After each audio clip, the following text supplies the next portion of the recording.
Hi hello.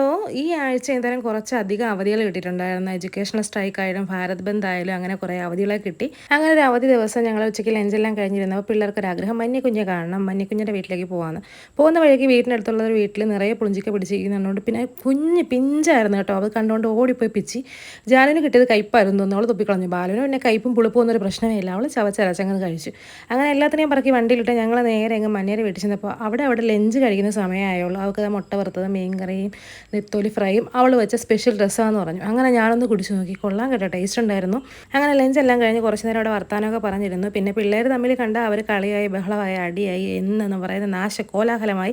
പിന്നെ കുറച്ച് നേരം കിടന്ന് ഉറങ്ങി കേട്ടോ. ബഹളങ്ങളെല്ലാം കഴിഞ്ഞ ശേഷം കുറച്ച് നേരം ഒന്ന് കിടന്ന് വിശാലമായിട്ടൊന്ന് ഉറങ്ങി. ഞാനും ഒന്ന് ഉറങ്ങി എഴുന്നേറ്റിന് അടുത്ത ചായയുടെ സമയമാണ്. അപ്പോൾ അവിടെ ചെന്നുകൊണ്ട് മഞ്ഞ എനിക്ക് നല്ല അടിപൊളി ഒരു ചായ ഇട്ടുകൊണ്ട് തന്നു. പിന്നെ അവിടെ മിച്ചർ ഉണ്ടായിരുന്നു. അവൾക്കറിയാം എനിക്ക് ചായയിൽ മിച്ചറിട്ട് കഴിക്കാൻ ഭയങ്കര ഇഷ്ടമാണെന്ന്. അങ്ങനെ എൻ്റെ ചായ നിറച്ച് മിച്ചറൊക്കെ ഇട്ടുന്നു കേട്ടോ. ഞാനതൊക്കെ നല്ലതായിട്ട് ആസ്വദിച്ചങ്ങ് കുടിച്ചു. അത് കഴിഞ്ഞപ്പോൾ പിള്ളേർ പറയാം, ഞങ്ങൾ ഇന്ന് ഇവിടെ നിൽക്കുന്നേ ഉള്ളൂ, വീട്ടിലേക്ക് വരുന്നില്ല എന്ന് പറഞ്ഞു. പിന്നെ തിരിച്ച് ഞാൻ വീട്ടിൽ വന്ന് അവർക്ക് വേണ്ടി ഡ്രസ്സെല്ലാം പാക്ക് ചെയ്ത് പറക്കിയെടുത്ത് അങ്ങ് നേരെ മാമൻ്റെ വീട്ടിലേക്ക് പോയി. നാളെ ഇനി സ്കൂളും കോളേജൊന്നും ഇല്ലയെന്ന് അറിഞ്ഞുകൊണ്ട് ഇനി ഇവിടെ നിൽക്കുക, വീട്ടിൽ പോകണ്ടെന്ന് പറഞ്ഞുകൊണ്ട്. അപ്പോൾ ഇന്ന് ഇവിടെ അങ്ങ് സ്റ്റേ ആയി. അപ്പോൾ ഞാൻ വന്നപ്പോഴത്തേനും ഇതാ മഞ്ഞക്കുഞ്ഞ് കുളിപ്പിച്ച് മുടിയൊക്കെ കെട്ടിക്കൊടുക്കുക. ബാലുവിന് ഉറക്കം വരുന്നുണ്ട്. ഉച്ചയ്ക്കത്തെ ഉറക്ക ക്ഷീണം നല്ലതായിട്ട് പോയില്ലെന്ന് തോന്നുന്നു.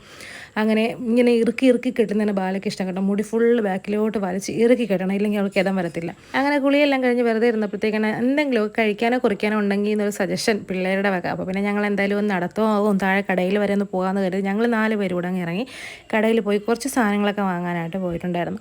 ഇപ്പോൾ സ്കൂളിലത് ദിവസമാണെങ്കിൽ അങ്ങ് നേരെ മഞ്ഞക്കുഞ്ഞിൻ്റെ അടുത്ത് പോകണമെന്ന് പറഞ്ഞ് 2 ബഹളമാണ്. പിന്നെ കുഴപ്പമില്ല, വർഷങ്ങളായിട്ട് അടികൂടി പിടികൂടി ഇങ്ങനെ ഒരുമിച്ച് കിടന്നതല്ലേ. അപ്പം ഒരാൾ പെട്ടെന്ന് അങ്ങോട്ട് മാറി നിൽക്കുമ്പോഴത്തേക്കുള്ള സങ്കടമൊക്കെ അങ്ങനെയും കോമ്പൻസേറ്റ് ചെയ്ത് പോട്ടെ എന്ന് വിചാരിക്കുക. അങ്ങനെ ഞങ്ങൾ കടയിലെത്തിയപ്പോഴത്തേക്ക് രാത്രി കേട്ടോ, ഇരുട്ട് വീണ് തുടങ്ങി. അങ്ങനെ പിന്നെ കുറച്ച് മാഗി വാങ്ങിക്കൊണ്ടോ ഇനി ഡിന്നർ പ്രിപ്പറേഷൻ. അപ്പോൾ അത്രയേ ഉള്ളൂ. Tata bye bye.